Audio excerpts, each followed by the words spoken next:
Angie Horkan from the Wisconsin Beef Council is here. We're getting ready for St. Patrick's Day. Hi, Angie. Hi. Oh, you look in your pretty green. I should have worn green today.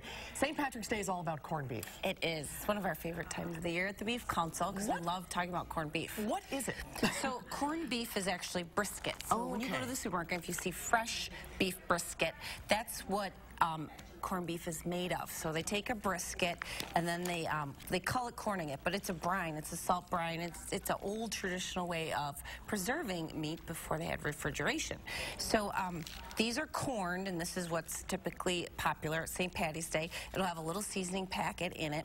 I always go to the store and pick through for the biggest one because then you have a lot for your meal and a lot of planned over recipes, which we have a lot of on the website, beeftips.com.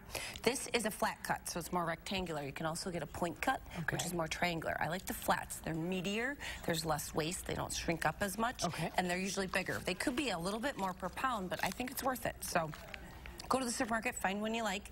A classic corned beef recipe here.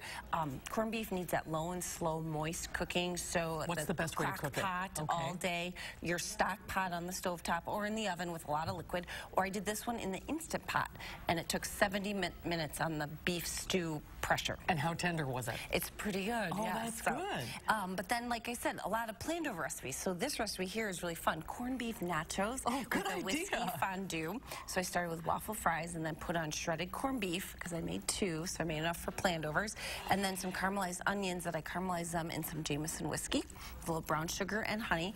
And then top with some Irish cheeses on top of your corned beef and then a little cabbage. Pop them back in the oven and broil them. So you got a really delicious nachos with a whiskey fondue. Also on the website, we've got like great corned beef hash, Reubens, of course, corned beef taco recipes. So go to beeftips.com for all your cooking tips, all the different cooking methods, and then of course just your classic corned beef recipes are there too. So perfect for this time of year. It is a very versatile meal. It is, and we don't have to only eat it once a year. Stock up now. That's true. We only eat it at St. Patrick's Day. Stock up now when they're on sale and there's a huge selection in the supermarket, and pop them in the freezer, and then it'll be good all year long. Oh, that's a great idea. Pull them out and put it in the slow cooker, you know, in the fall, and be really nice and kind of a nice change of pace. When you put it in the slow cooker or the Magic Pot, Instapot, the Magic Pot, that's what I call it.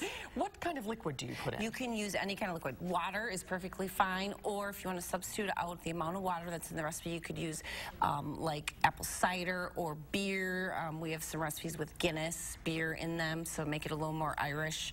But water is just perfectly fine. Oh, that's a great idea. And how expensive is a corned beef? So the point cuts or the flat cuts are a little bit more. It's $6 a pound, but your points will be a little cheaper. So that's great. And all of the recipes are available? Beeftips.com to find these recipes. Click on As Seen on TV, but you'll see right now when you go to the website on the homepage, there's a link to all of our corned beef recipes. Oh, that's wonderful. Happy St. Patrick's Day. You too. If I don't see you before then. Angie, thank you so much. You're welcome.